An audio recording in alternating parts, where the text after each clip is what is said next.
Dan menurut Harvard Business Review, faktor utama orang memilih untuk resign bukan karena kerjaannya, apalagi karena perusahaannya, melainkan karena ketidakcocokan dengan bos mereka. Survei lain dari People Management di UK menyebutkan 43% dari responden mereka mengatakan pernah resign karena perilaku bos mereka.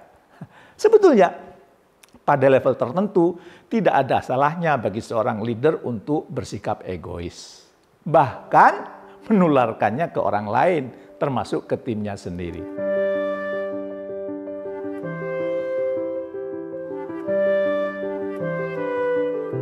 Assalamualaikum warahmatullahi wabarakatuh. Bertemu kembali dengan saya, Jamil Ajaini, dalam acara Leadership Inspiration. Semoga Anda makin sukses, makin mulia.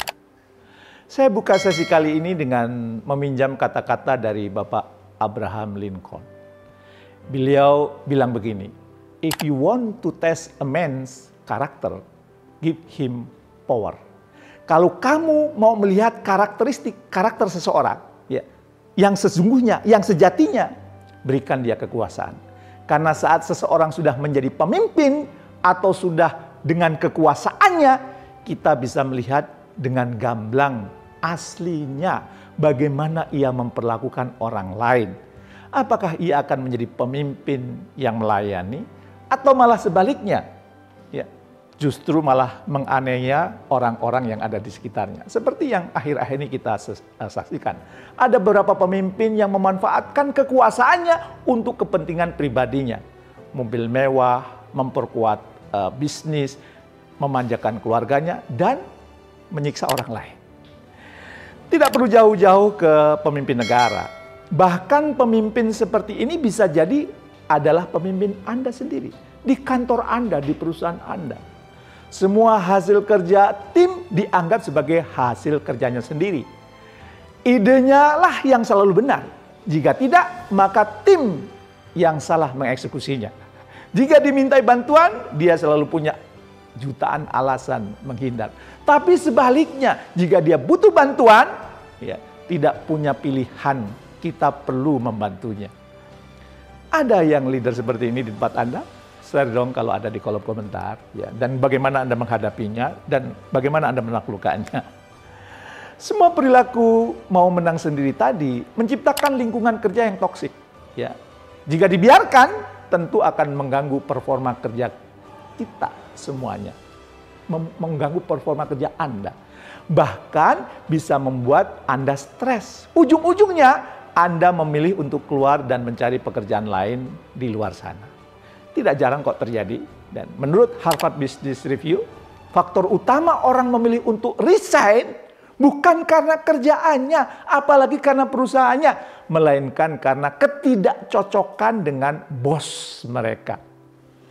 Survei lain dari People Management di UK menyebutkan 43% dari responden mereka mengatakan pernah resign karena perilaku bos mereka.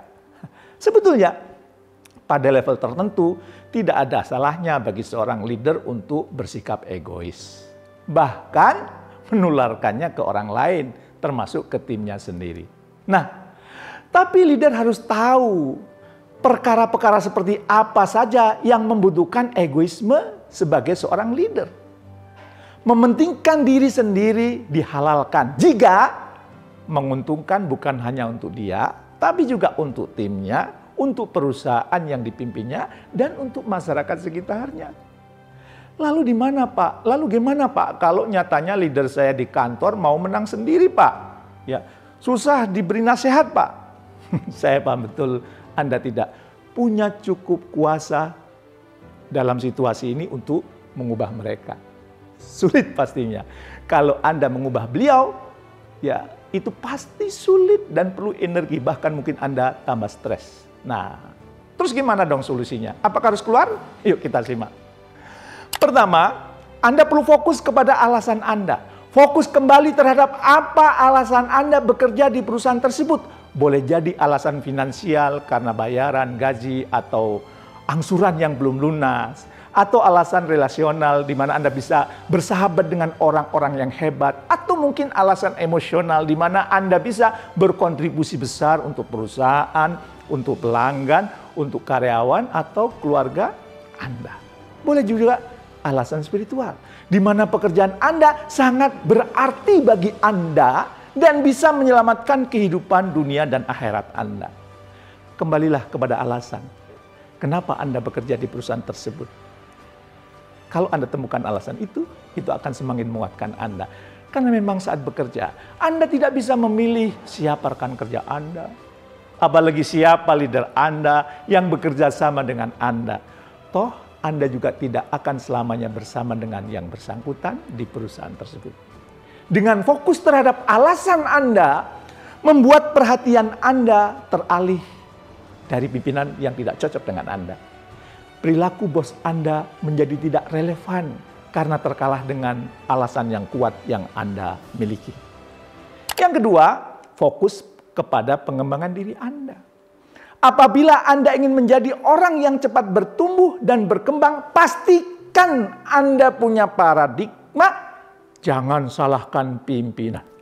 Artinya, apabila ada yang tidak sesuai harapan Anda, atau pemimpin Anda tidak sejalan dengan Anda, pastikan Anda yang introspeksi dan berkomitmen untuk mencari cara baru, cara lain, pendekatan baru atau pendekatan lain. Dengan demikian, perlakuan bos kepada Anda itu adalah ternyata apa? Itu Anda jadikan sumber inspirasi untuk aspek-aspek yang perlu Anda tingkatkan. Maksudnya begini, saat bos tidak setuju dengan pandangan Anda, dengan pendapat Anda, maka berikan ia nilai 8. Dan Anda memberikan nilai diri Anda 6. Nggak bisa dong kemampuan saya 6 mengalahkan yang kemampuan 8. Maka saya perlu belajar untuk punya kemampuan bernilai 9 atau 10. Ya, sehingga saya bisa meyakinkan bos untuk ikut pendapat saya. Selain itu, pastikan bahwa semua pekerjaan Anda tuntas dengan nilai terbaik sehingga bos Anda yakin dengan kemampuan Anda. Dan yang ketiga, fokus kepada energi positif. Ingat, mengeluarkan energi negatif itu melelahkan. Anda sudah mendapat energi negatif dari leader Anda, dari bos Anda. Jadi jangan ditambah lagi dengan Anda menggosipkan beliau atau memberi respon yang negatif terhadap perlakuannya kepada Anda. Bisa jadi bukan pekerjaan Anda yang melelahkan, tapi energi Anda habis untuk merespon dengan negatif perilaku yang bersangkutan, perilaku bos Anda. Energi negatifnya semakin berlibat dan itu sangat melelahkan. Wajah Anda bisa lebih tua dari usia Anda. So, tetap miliki rasa, mindset, dan perilaku yang positif. Selalu ada sisi baik dari hal-hal yang tidak Anda sukai dari bos Anda. Karena boleh jadi yang tidak Anda sukai itu baik bagi Anda. Melatih mental Anda, melatih emosi Anda, meningkatkan daya resilient Anda, sehingga Anda tetap kuat dalam kondisi apapun. Ingat, hanya baja yang bisa menempa besi. Hanya yang kuat yang bisa menempa yang lemah. Anggap saja hal-hal yang tidak nyaman yang Anda temui itu adalah tempaan untuk Anda menjadi baja. Saya sering mengibaratkan dengan pepatah, ya, pelaut yang ulung tidak akan lahir di laut yang tenang. Orang-orang yang hebat tidak akan lahir dari orang yang tidak pernah mendapat cobaan dan ujian. So, saat Anda menghadapi ujian atau sesuatu yang tidak sejalan ya, dengan pimpinan Anda, yakinlah bahwa itu pembuka jalan untuk menjadikan Anda pelaut ulung. Orang-orang yang hebat. Oke, pada akhirnya Anda tetap harus memilih apakah Anda akan bertahan di perusahaan Anda atau mencari kesempatan lain di luar sana yang tidak menjamin Anda akan mendapat leader lebih baik dari saat ini. Yang jelas, jika Anda mampu tetap berprestasi dengan leader seperti itu, tentu value Anda lebih tinggi dibandingkan mereka yang berprestasi dengan lingkungan yang mendukung.